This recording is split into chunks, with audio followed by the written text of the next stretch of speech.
Welcome to Omitech computer institute. और अब हम डिस्कस करने वाले हैं अपने फिक्स एसेट्स के ट्रांजैक्शन के बारे में। तो जैसा कि हम इसके ठीक पहले की वीडियो में ट्रेडिंग और नॉन ट्रेडिंग को डिस्कस कर चुके हैं, और जैसा हम जानते हैं कि फिक्स एसेट्स क्या होती है, लिखा है ऐसे एसेट जिनका उपयोग व्यापार के संचालन व आय कमाने के लिए किया जाता है, और जिन एसेट्स को हम बिजनेस में बेचने के उद्देश्य से नहीं खरीदते उन्हें हम क्या कहते हैं, एसेट्स। और किस तरह की एसेट्स होती है, ये होती है फिक्स एसेट्स। बहुत सिंपल सी डेफिनेशन यहाँ फिक्स एसेट्स के बारे में कह दी गई कि अगर आपसे पूछा जाए फिक्स एसेट्स क्या होती है, तो सिंपल तरीके से जनरल भाषा में आप फिक्स एसेट्स को डिस्क्राइब कर सकते हैं। अब बात करते हैं इनके ट्रांजेक्शन की। जो इनका ट्रांजेक्शन आपको भी मिलेगा, इसके एग्जाम्पल अभी आपको कराने वाले हैं। इसमें आप ये पाएंगे कि डीआर हमारे पास क्या आएगा, हमारे पास डीआर होगी एसेट्स।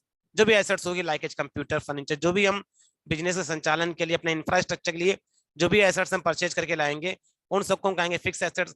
और चूंकि हमारे पास वो आ रही है इसलिए होगा डीआर। और अब उसका हम क्या करेंगे, पेमेंट करेंगे। और पेमेंट करने में हम सीआर करेंगे, या तो कैश या तो बैंक। क्योंकि अगर संपत्ति मैंने खरीदी है, कोई एसेट्स खरीदी है, मान लिया कोई कंप्यूटर कोई फर्नीचर ने परचेज किया, तो उसके अगेंस्ट में क्या करनी पड़ेगी, उसके ऊपर पेमेंट करनी पड़ेगी। और पेमेंट करने के दो ही तरीके, या तो कैश या तो बैंक। अब इसको हम कुछ ट्रांजेक्शन के एग्जाम्पल समझते हैं। जैसे कि ये रहा आपका पहला ट्रांजेक्शन, लिखा है बॉट फर्नीचर फॉर 5000 रुपीज। हमने फर्नीचर खरीदा 5,000 रुपए से।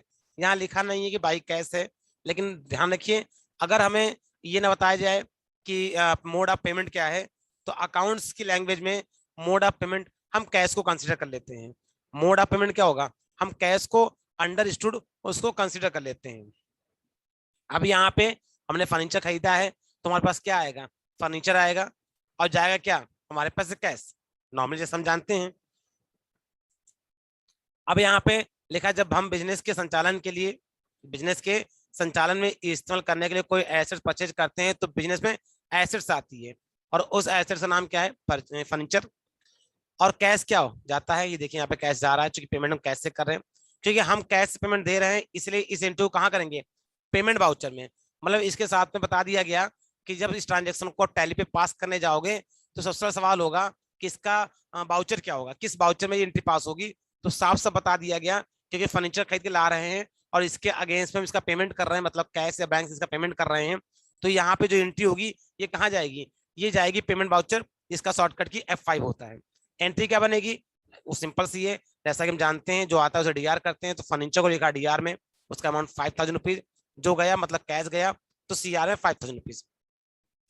इस तरीके से हमने इस ट्रांजेक्शन को डीआर और सीआर के फॉर्मेट में कन्वर्ट कर लिया, और उसी के साथ में हमने इसको समझ लिया कि ये जो एंट्री होगी ये जाएगी पेमेंट वाउचर के अंदर।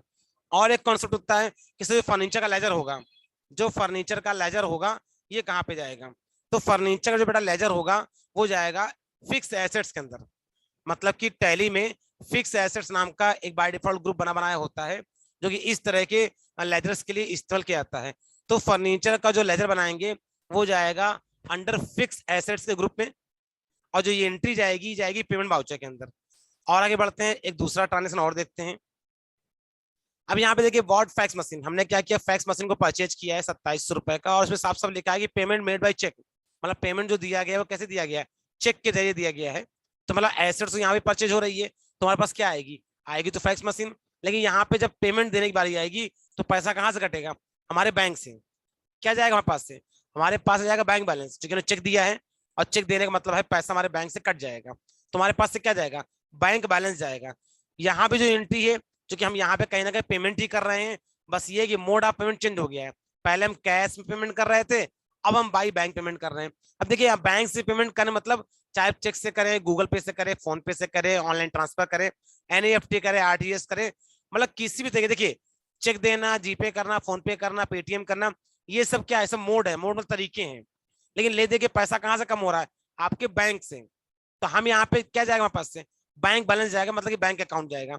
इसलिए जब इसको डीआर और सीआर में कन्वर्ट करेंगे, तो डीआर में लिखेंगे फैक्स मशीन, डीआर में उसका अमाउंट 2700 रुपए उसकी वैल्यू, और टू बैंक अकाउंट, मतलब कि सीआर में क्या लिखेंगे, बैंक अकाउंट। क्योंकि ले दे के जो पैसा कट रहा है वो 2700 कहाँ से कट रहा है, बैंक से।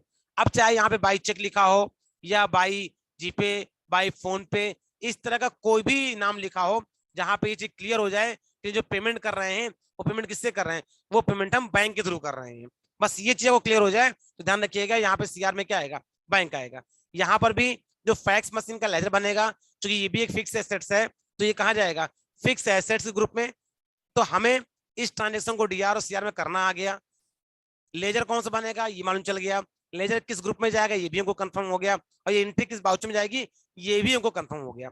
तो इस तरीके से हमने दो ट्रांजेक्शन पढ़ लिए, एक कैश से और एक बैंक से। अब एक तीसरा देखिए ट्रांजेक्शन, कई बार ऐसी सिचुएशन होती है कि आधा पैसा हम कैश से दे रहे हैं और आधा पैसा हम बैंक से दे रहे हैं। जैसे यहाँ पे एक ट्रांजेक्शन लिखा है परचेज प्रिंटर, हमने प्रिंटर परचेज किया है फॉर 4500 रुपीज, मतलब 4500 रुपए का प्रिंटर है। लेकिन जब पेड करने की बारी आई तो 3000 रुपए ने पेड किए बाई चेक, मतलब बैंक से, और 1500 जो रिमेनिंग अमाउंट था वो पेड किया कैश से। मतलब कि कुछ पैसा हम यहाँ पे कैश से दे रहे हैं और कुछ पैसा हम बैंक से दे रहे हैं। अब यहाँ देखिए प्रिंटर तो आएगा, चूंकि परचेज किया है तो प्रिंटर तो वापस आएगा आएगा। अब अगर जाने की बात करें तो जाने में क्या होगा, हमारे कैश से ही पैसे जाएंगे और हमारे बैंक से ही पैसे जाएंगे, कि कुछ पैसा हम कैश से और कुछ पैसा हम बैंक से दे रहे हैं। तो यहाँ पे मोड ऑफ पेमेंट क्या हो गया, दो हो गए, मतलब डबल पेमेंट हो गई, मतलब कि मोड दो हो गए, हम कुछ पैसा कैश से और कुछ पैसा बैंक से देंगे। अब यहाँ पे देखिए एंट्री तो कहाँ जाएगी, पेमेंट वाउचर में जाएगी, क्योंकि ले दे के हम इस प्रिंटर की पेमेंट तो कर रहे हैं। तो वाउचर क्या होगा, पेमेंट, प्रिंटर का लेजर जाएगा फिक्स एसेट्स में। अब इसमें देखिए ट्रांजेक्शन कैसे रिकॉर्ड किया हमने, डीआर तो कर लिया प्रिंटर, उसकी टोटल वैल्यू 4500 रुपए। सीआर की बारी आई तो बैंक अकाउंट को सीआर किया कितने से, 3000 रुपए से, बैंक अकाउंट को सीआर किया और उसके आगे उसका बैलेंस लिया 3000 रुपए जो कि यहाँ दिया गया है, और साथ में क्या किया हमने इसी एंट्री में कैश को लिख दिया 1500 रुपए।